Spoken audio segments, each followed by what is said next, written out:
Serie de estudios sobre la confesión de fe de esta iglesia. Serán, Dios mediante, 24 clases, 24 domingos.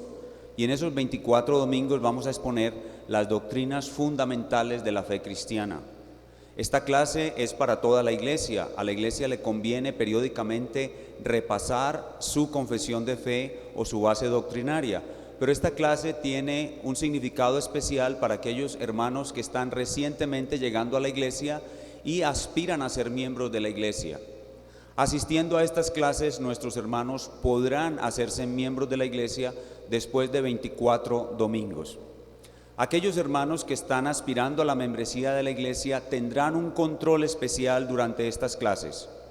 Todos aquellos que entregaron sus datos la semana pasada y que les está llegando un correo electrónico de parte nuestra, un correo electrónico mío, todos estos hermanos que están recibiendo el correo electrónico deben cada domingo, al entrar al salón, reportar la asistencia con uno de los ujieres.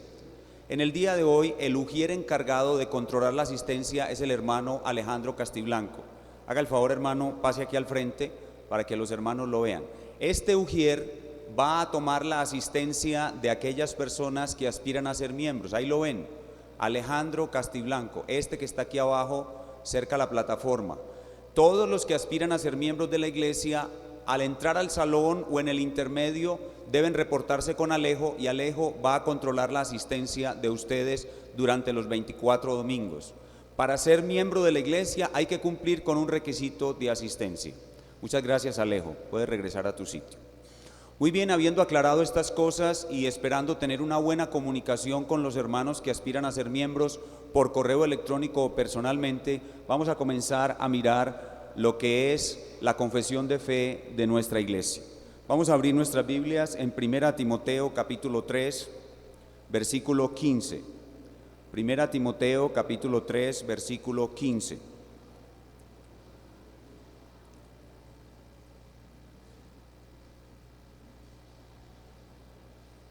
Vamos a leer desde el 14 para que la lectura tenga más sentido para nosotros. 1 Timoteo capítulo 3, versículos 14 y 15. 1 Timoteo 3, 14 y 15. Vamos a leer todos juntos contando yo 3. Vamos a esperar que hay unas Biblias muy lentas, hay otras Biblias más rápidas, pero hay unas Biblias muy lentas. Sería bueno agilizarse en la búsqueda de la Biblia porque en las clases vamos a estar mirando mucho la Biblia. 1 Timoteo 3, 14 y 15. Vamos a leer todos juntos a la voz de 3. 1 Timoteo 3, 14 y 15. 1, 2, 3. Esto te escribo, aunque tengo la esperanza de ir pronto a verte, para que si tardo sepas cómo debes conducirte en la casa de Dios, que es la iglesia del Dios viviente, columna y baluarte de la verdad. Un par de preguntas para ustedes. ¿Qué es la casa de Dios o cuál es la casa de Dios? El texto responde, ¿cuál es la casa de Dios?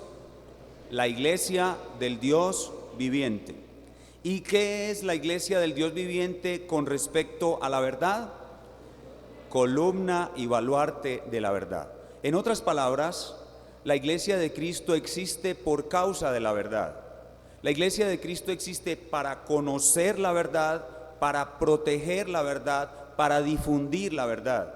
Hermano, lo más importante en este mundo, en esta vida y en su vida, no es su felicidad, no es lo que usted pueda tener en este mundo. Lo más valioso para usted en su vida y en su existencia es la verdad. Usted, como miembro de la iglesia de Cristo, tiene el privilegio de conocer, proteger y difundir la verdad. Entonces, para nosotros la verdad es un tesoro. Para nosotros la verdad es un tesoro, y ese tesoro debe ser protegido, debe ser propagado, debe ser entendido. El privilegio más grande que nosotros tenemos como seres humanos es conocer la verdad.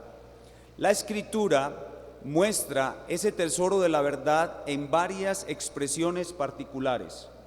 La Escritura habla, por ejemplo, de la sana doctrina. En 2 Timoteo 4:3, Pablo habla de las, no vayan allá, Cuando yo les diga que vayan a los textos, solamente van a los textos. En 2 Timoteo 4:3, Pablo habla que algunos no soportarán la sana doctrina. La verdad está toda compactada. La verdad es un núcleo único, hermético, que Pablo llama la sana doctrina. La sana doctrina es una sola cosa. En otro lugar, Pablo la llama todo el consejo de Dios. En Hechos 20:28, Pablo dice que él no rehusó enseñar a la iglesia todo el consejo de Dios. Toda la verdad está compactada y definida. Se llama en otro lugar todo el consejo de Dios. Pero también en alguna porción, en Judas versículo 3, Pablo se refiere a esta verdad como la fe que fue una vez dada y para siempre a los santos y por la cual debemos combatir. Entonces la verdad fue dada una vez y para siempre. El núcleo de verdad, el conjunto de verdades está completo, está listo y es el gran tesoro que Dios le ha dado a la iglesia.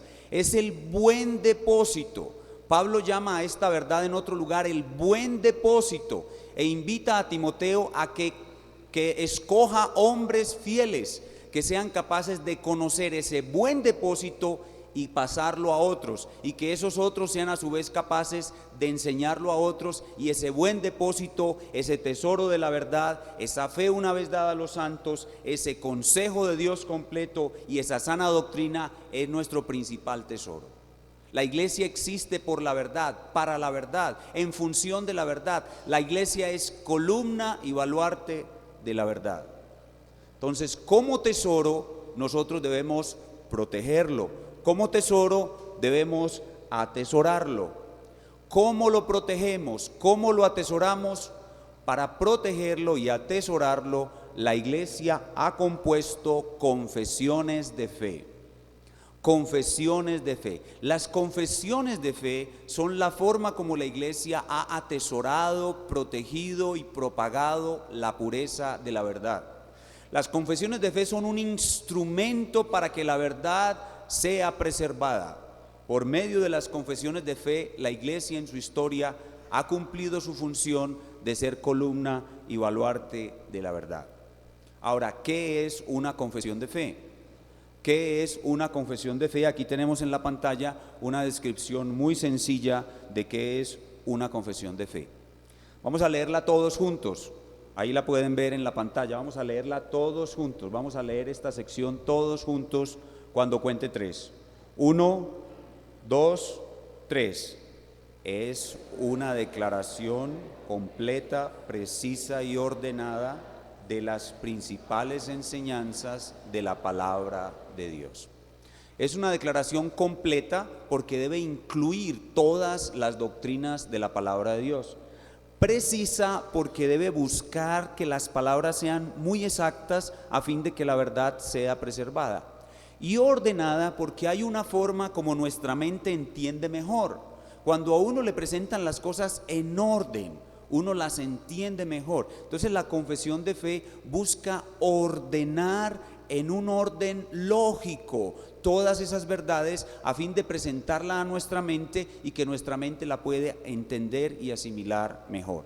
Entonces una confesión de fe es una declaración completa, no le falta ninguna verdad doctrinaria, precisa porque usa las palabras exactas que diferencian la verdad del error, y ordenada porque le ayuda a la mente a presentar todo el consejo de Dios, toda la verdad de Dios en un orden lógico fácil de asimilar. Para entender lo importante que es la precisión en una confesión de fe, vamos a hacer el siguiente ejemplo. Ustedes ven en la pantalla una pregunta: ¿cuál es la respuesta correcta? Dos opciones. A, hay un solo Dios que subsiste en 3 personas. Respuesta B, hay un solo Dios que se manifiesta en 3 personas. Piense por un momento, no se apresure a pensar, a responder, piense por un momento cuál de las 2 respuestas es la correcta. Hay un solo Dios que subsiste en 3 personas, hay un solo Dios que se manifiesta en 3 personas. No le voy a pedir que levante su mano para no causarle vergüenza, pero sin duda muchos de ustedes respondieron que la correcta es la A. No levante la mano, pero usted respondió que la correcta es la A. Lo felicito, esa es la respuesta correcta. Pero hay algunos que respondieron que la respuesta correcta es la B. Ellos están equivocados y ellos necesitan estas clases. Si usted respondió que la respuesta correcta es la B, usted necesita estas clases urgentemente. Por favor, no deje de venir y por favor no llegue tarde. Invito a todos los que llegaron hoy a las 9:10 a que hagan un gran sacrificio para el Señor y el próximo domingo lleguen a las 9, porque cuando llegan tarde distraen a todo el mundo y estas clases van a ser muy importantes para todos nosotros. Entonces, si usted respondió que la respuesta correcta es la B, usted está apoyando y promoviendo la secta falsa de los unitarios, que se conoce en la historia de la iglesia como sabelianos, unitarios o Iglesia Pentecostal Unida de Colombia, la cual es una secta falsa. Entonces usted necesita conocer con precisión la verdad. Las confesiones de fe bien elaboradas le dan a usted esa precisión en el conocimiento de la verdad. Puede ver entonces qué es una confesión de fe. Es una declaración completa, precisa y ordenada de todo lo que enseña la palabra de Dios. Entonces ahora veamos, ya vimos qué es una confesión de fe. Ahora veamos una segunda pregunta. ¿Debemos tener una confesión de fe? ¿Debemos tener una confesión de fe? La respuesta es que sí, aunque hay algunos hermanos que creen que no. A los hermanos que creen que no se debe tener una confesión de fe, se les conoce como no confesionales. Y a los hermanos que creemos que sí debemos tener una confesión de fe, se nos conoce como confesionales. Los que creemos que debemos tener una confesión de fe, nos llamamos cristianos confesionales. Y por lo general somos los que pertenecemos a la rama histórica del cristianismo protestante. Es decir, los que fundamos nuestra iglesia con base en los preceptos de la iglesia antigua, de la iglesia de la Reforma. Se nos conoce como confesionales. Los cristianos más modernos, los cristianos del siglo XX, casi todos son no confesionales. Entonces, ¿debemos tener una confesión de fe? Nosotros, los confesionales, decimos que sí. ¿Por qué? Porque hay muchos falsos profetas y herejes y debemos diferenciarnos de ellos. Voy a mostrarles con la palabra de Dios por qué una confesión de fe hace una defensa exacta y buena de la verdad, tal como la Biblia debe ser defendida. Vamos en nuestras Biblias a Romanos 9:5. Abramos todos por favor nuestra Biblia en Romanos 9:5. Romanos 9:5. Romanos 9:5.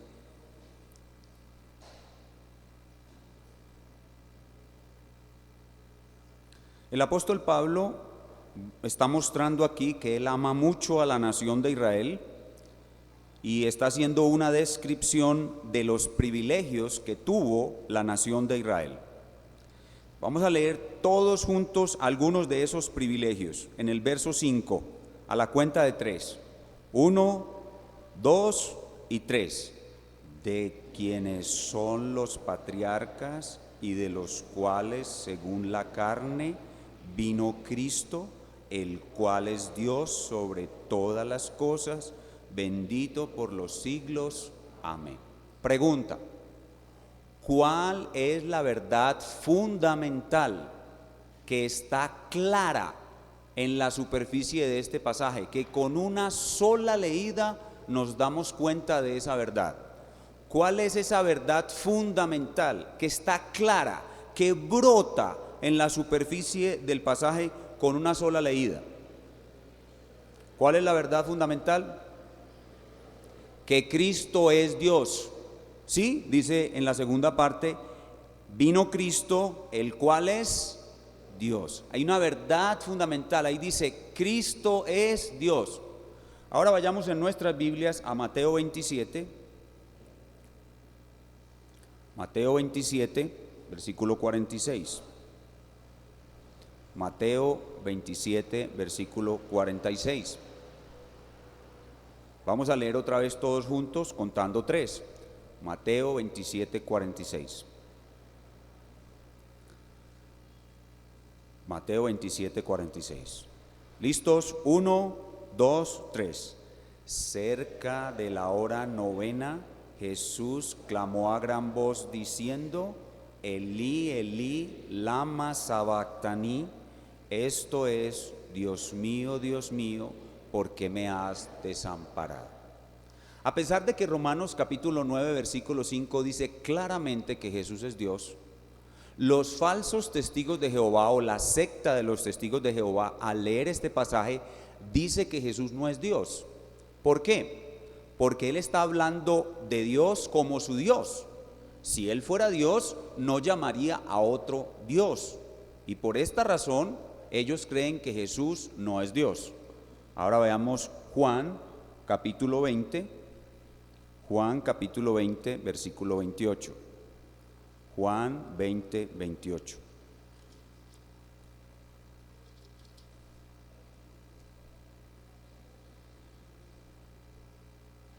Juan 20, 28. Vamos a leer otra vez todos juntos, contando yo 3.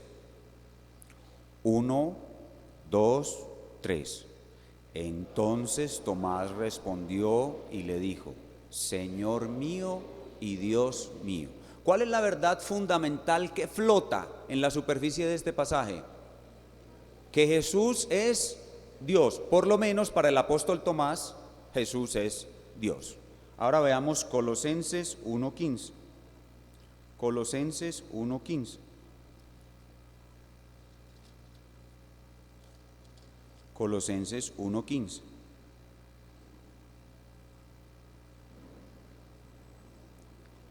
Contando 3, vamos a leer todos juntos. 1, 2, 3.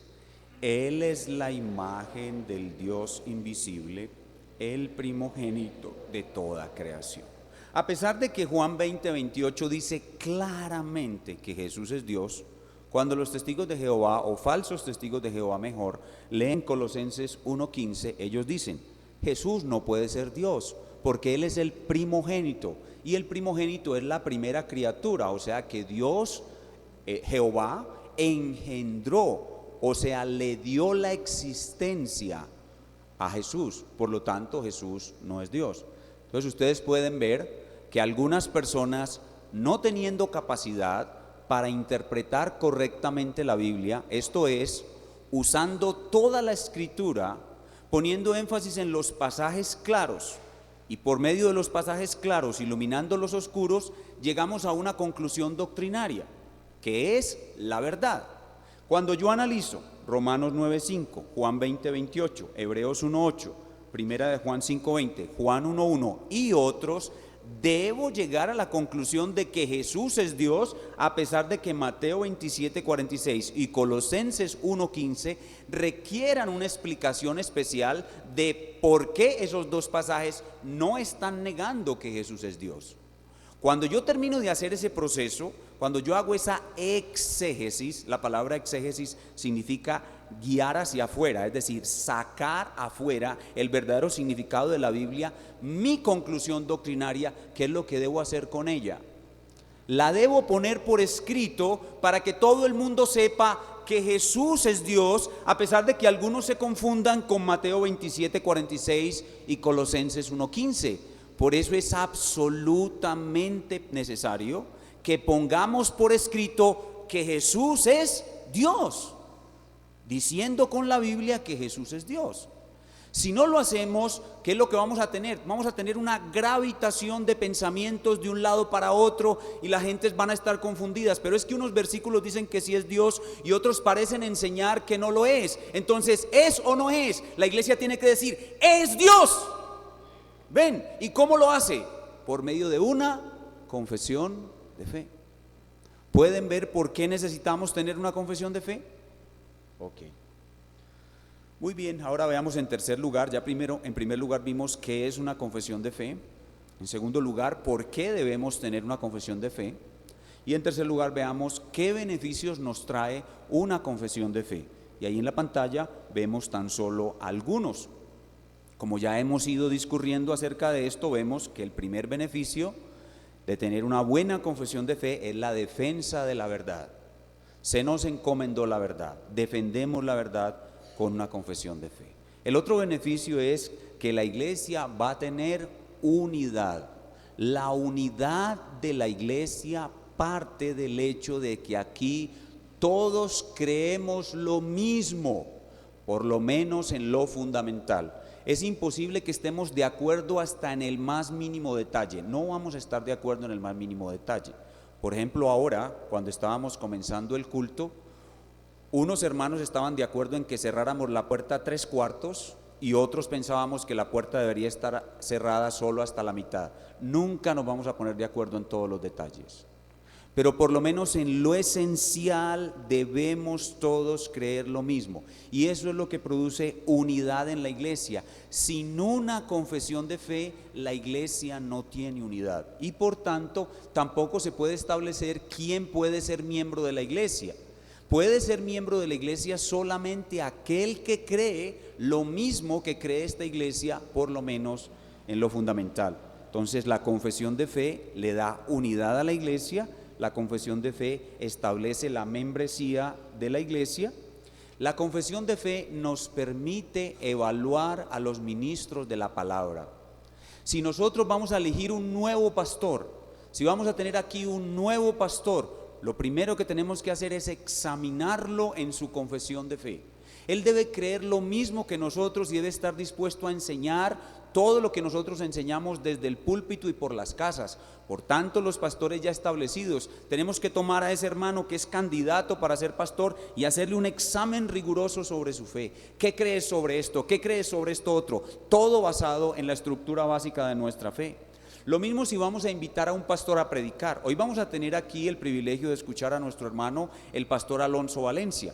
Los pastores de esta iglesia invitamos al pastor Valencia con toda confianza, porque sabemos que él predica exactamente lo mismo que nosotros. Entonces, para evaluar un ministro de la palabra es absolutamente necesario la confesión de fe, pero también para poder tener continuidad histórica. A lo largo de todos los siglos de la historia de la iglesia ha elaborado confesiones de fe. El Espíritu Santo ha estado enseñando doctrina durante 21 siglos y la doctrina que Él ha enseñado en el pasado es parte de nuestro tesoro. Por eso tener una confesión de fe que tiene en cuenta las confesiones de fe del pasado, las que se produjeron antes de esa confesión de fe, es como decir, emparentarnos con esos grandes hombres de Dios que vinieron después de los apóstoles y en su quehacer teológico elaboraron y defendieron la verdad. La definieron y la defendieron. Entonces, despreciar las confesiones de fe de la iglesia es como montarnos en un edificio en el piso 21, estamos en el siglo XXI, y mirar hacia abajo y decir, oh, qué cosa tan hermosa, yo estoy aquí arriba y de aquí para abajo no hay nada. Es como estar en un edificio de 21 pisos que no tiene pisos del 1 al 20, sino un piso 21. Eso es algo absurdo. Cuando tenemos una confesión de fe que tiene en cuenta todas las enseñanzas de la historia de la iglesia, somos librados de la arrogancia de creer que nosotros somos los únicos que hemos conocido la verdad y que por medio de algún iluminado formando la iglesia ideal, ahora nosotros sí estamos defendiendo la verdad. Pero cuando tenemos una confesión de fe que tiene en cuenta las confesiones de fe del pasado, tenemos continuidad histórica.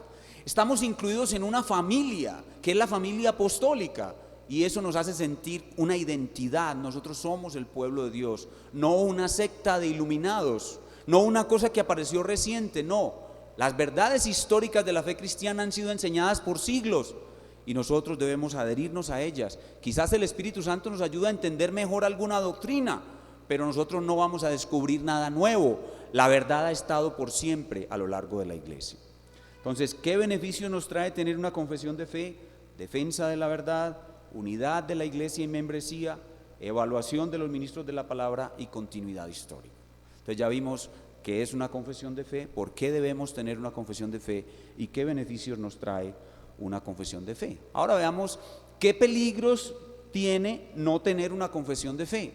Cuando una iglesia no tiene una confesión de fe, eso equivale a tener SIDA espiritualmente. El SIDA es una enfermedad en la cual el hombre no tiene defensas. Entonces cualquier pequeño virus se convierte para él en una enfermedad mortal. Cuando una iglesia no tiene una confesión de fe, cualquier enseñanza novedosa penetra en la iglesia inmediatamente porque no hay un muro que la detenga.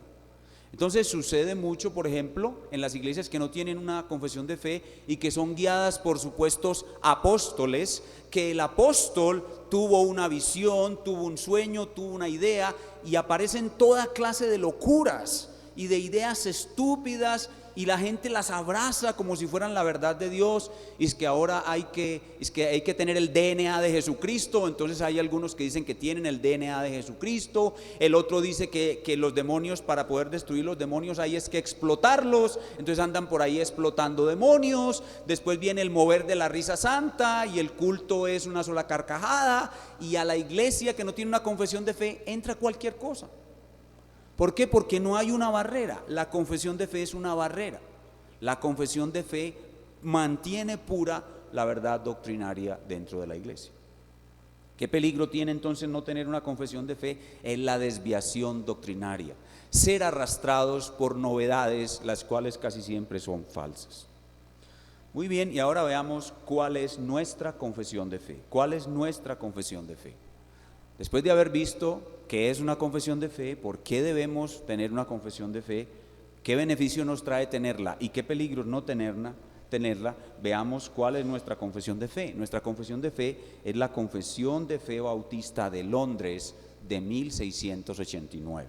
Confesión de Fe Bautista de Londres de 1689. Vamos a tratar de responder a esta pregunta: ¿por qué adoptamos esta confesión de fe y no otra? Y eso lo vamos a hacer viendo un breve estudio de esta confesión de fe, cómo se originó esta confesión de fe, la Confesión de Fe Bautista de Londres de 1689. Y para poder responder a esa pregunta debemos hacer un recorrido rápido sobre la historia de credos y confesiones de fe. La historia de los credos y las confesiones de fe comienza con el período posapostólico. Una vez los apóstoles murieron, los herejes obligaron a la iglesia a producir confesiones de fe. Uno de los herejes más destacados fue Arrio, que es, digamos, como el patriarca de los testigos de Jehová, de la secta Testigos de Jehová. Arrio precisamente negaba que Jesús es Dios, usando los versículos que leímos ahorita. Entonces la iglesia tuvo que reunirse para combatir a Arrio en el período posapostólico. Y en esa lucha por la verdad se produjeron credos antiguos, los credos antiguos o confesiones de fe antiguas, dentro de los cuales está el llamado credo de los apóstoles, que se produjo en el siglo II. No fue escrito por los apóstoles, pero sí transmitió lo que oralmente los apóstoles enseñaron. Luego aparece el credo niceno, que fue escrito precisamente para contrarrestar la herejía de Arrio sobre que Jesús no es Dios. Luego Atanasio, el credo de Atanasio, que fue el gran gigante de la fe de esa época, siglo III, fue Atanasio de Alejandría. Y luego el credo constantinopolitano y otros credos antiguos que se centraban en tópicos muy específicos de la fe. Entre el siglo III y el siglo XV, estos fueron los principales credos o confesiones que se produjeron, y ellos son un tesoro, y a usted le conviene leerla, le conviene leer esos credos. Precisamente traje hoy un material que es una recopilación de todos los credos y confesiones, y usted puede sacar una fotocopia de él tranquilamente. Yo le puedo facilitar ese documento que tengo aquí conmigo, y usted puede leer todos los credos y confesiones de la historia de la iglesia y ver lo valiosas que son. Entonces, entre el período posapostólico y la reforma protestante no se produjeron confesiones de fe, exceptuando algunas pocas: el credo de los valdenses, el credo de los albigenses, el credo de los hugonotes. Son pequeños grupos aislados que produjeron confesiones de fe, porque la mayoría de la iglesia estaba dominada por el catolicismo romano y su falsa fe, su falso evangelio. Pero en la época de la Reforma Protestante, Dios trae a la luz otra vez el verdadero evangelio, y aparece la Reforma Protestante del siglo XVI, y con ella se regresa a los apóstoles, se regresa a la verdadera doctrina, al verdadero evangelio. Entonces la Reforma Protestante produce la plataforma doctrinaria bíblica que ha de producir las mejores confesiones de fe de la historia de la iglesia. Las anteriores no son completas, están el credo niceno, el credo constantinopolitano, el credo atanasiano. son muy específicos y casi todos se centran en la deidad de Cristo y la doctrina de la Trinidad. Pero cuando aparece la Reforma Protestante le da tanto brillo a la doctrina de los apóstoles y la presenta de una manera completa, que surgen ahora sí confesiones de fe completas sobre todas las doctrinas de la Biblia. Y en esa época hubo unos eslogans o frases claves que identificaron esa plataforma doctrinaria, que se conocen como las solas de la Reforma. Sola Escritura, sola gracia, sola fe, solo Cristo, solo para la gloria de Dios. Con base en esa plataforma doctrinaria se produjeron las mejores confesiones de fe de la Iglesia, las cuales fueron elaboradas un siglo más tarde por los puritanos. Estos dos hombres que aparecen en las fotografías, Martín Lutero, este es Martín Lutero, y Juan Calvino, este es Juan Calvino, son los hombres que Dios usó para traer otra vez esa doctrina apostólica a la vida, y fueron la base que produjo estas grandes confesiones de fe, que fueron elaboradas por estos hombres. Pasamos entonces de la Reforma del siglo XVI en toda Europa a la Reforma en el siglo XVII en Inglaterra, y ahí aparecen unos personajes muy importantes que se conocen como los puritanos. Los puritanos eran unos hombres que aprendieron la fe reformada con Juan Calvino y querían que la iglesia de Inglaterra fuera pura, y por eso lo llamaban puritanos. Querían que su culto fuera puro, que el gobierno de la iglesia fuera puro, que la práctica de los sacramentos fuera pura, y por eso los llamaron puritanos. Y dentro de esos puritanos hubo tres grupos que subsisten hasta el día de hoy: los presbiterianos, que son nuestros hermanos reformados, los presbiterianos; los bautistas, que somos nosotros; y los congregacionales, que son hermanos independientes. Nosotros escogemos la Confesión de Fe de Londres bautista porque nosotros creemos que los niños pequeños no deben ser bautizados. Nosotros creemos en el bautismo de creyentes solamente, pero nuestros hermanos presbiterianos, que eran puritanos también, creían en el bautismo de los niños. Nosotros no creemos en el bautismo de los niños, y por eso, como hubo en esa época personas que no creyeron en el bautismo de los niños y se llamaron bautistas o credo bautistas porque bautizaban solo creyentes, así nosotros encontramos que después de estudiar toda la doctrina y no creer en el bautismo de los niños, el grupo histórico con el cual debemos alinearnos es con los bautistas, porque nosotros no creemos que los niños deban ser bautizados. Hoy vamos a tener bautismos al final del culto. El pastor Luis Upegui de la iglesia Semillas de Fe va a hacer bautismos aquí está el bautisterio, y vamos a hacer bautismo por inmersión, no por aspersión sobre la cabecita del niño, sino por inmersión, y no sobre un niño que no está consciente de su fe, sino un bautismo en un adulto que confiesa públicamente que se ha arrepentido de sus pecados y cree en Cristo. Entonces, por eso nosotros escogimos la Confesión de Fe de Londres de 1689, porque nosotros somos bautistas. Entonces, en esa época puritana del siglo XVII surgieron las tres confesiones de fe más completas y más importantes de toda la historia de la iglesia, que son la Confesión de Fe de Westminster. El nombre Westminster es el nombre de una capilla que todavía existe en Londres. Allá es donde va a oír el culto la reina Isabel. Y ahí se reunieron los puritanos para producir la primera confesión, que es la Confesión de Westminster. Luego la Confesión de Londres bautista, que es la nuestra, y la Confesión de Savoy, que es la de los congregacionales. Y en la producción de esas confesiones de fe participaron grandes hombres de Dios, mucho más inteligentes que nosotros, mucho más dotados por Dios que nosotros, y nosotros no debemos despreciar a esos grandes hombres. Muchos de ellos con su propia vida, con su propia integridad, pusieron sus vidas en peligro y sufrieron el martirio para producir esas confesiones de fe, como por ejemplo el caso de John Bunyan. Aquí tienen a John Bunyan, el autor del famoso libro El progreso del peregrino. Si usted va a pertenecer a una iglesia bautista y no ha leído el libro del progreso del peregrino, o por lo menos ha visto el video, le falta pelo pa'l moño, como decimos aquí. Así que una buena cosa esta tarde, si usted no ha leído el libro del progreso del peregrino, por lo menos esta tarde entre y busque en internet El progreso del peregrino y lea ese video. Hay una versión moderna y una versión antigua. Les recomiendo la versión antigua, que es producida por Ken Anderson Films. Ken Anderson Films.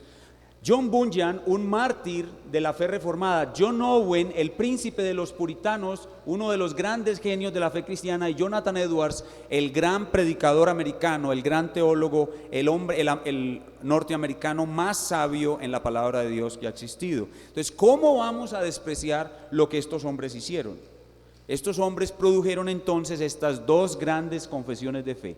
La confesión de fe de Westminster, que es el símbolo. A las confesiones se les conoce como símbolos y al estudio de las confesiones se conoce como teología simbólica.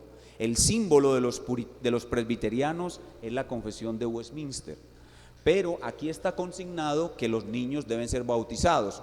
Por eso los hermanos bautistas o los precursores bautistas de la época tomaron todo lo que dice la confesión de Westminster casi al pie de la letra para mostrar un acuerdo sustancial con los otros puritanos, pero no están en acuerdo con el bautismo de los niños, y produjeron la confesión de Londres de 1689, la confesión bautista, y por eso es que nosotros adoptamos esta confesión. Pero hay una gran hermandad. Ustedes ven que aquí vienen a predicar presbiterianos, al seminario vienen a enseñar presbiterianos.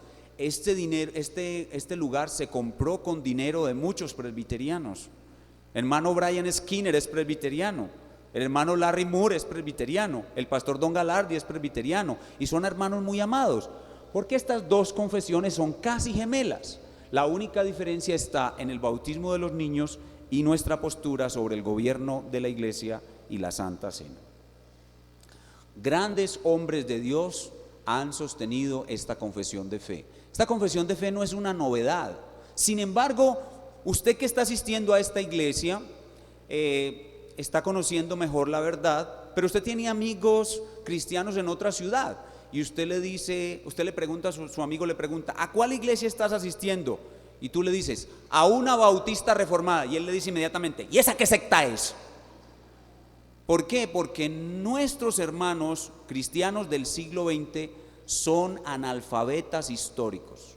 Son analfabetas históricos. Esta iglesia es una iglesia histórica, porque tiene en cuenta mucho la historia, pero la mayoría de los cristianos del siglo XX son analfabetas históricos. Ahora, si usted le pregunta a su amigo de la otra iglesia en Bogotá o en Cali, que le dijo que qué secta es esa: oye, ¿tú conoces a Carlos Spurgeon? ¿Has oído hablar de Carlos Spurgeon?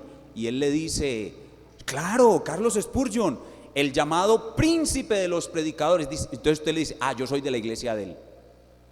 Porque Carlos Spurgeon, el llamado príncipe de los predicadores, probablemente el mejor predicador que ha existido, era bautista reformado.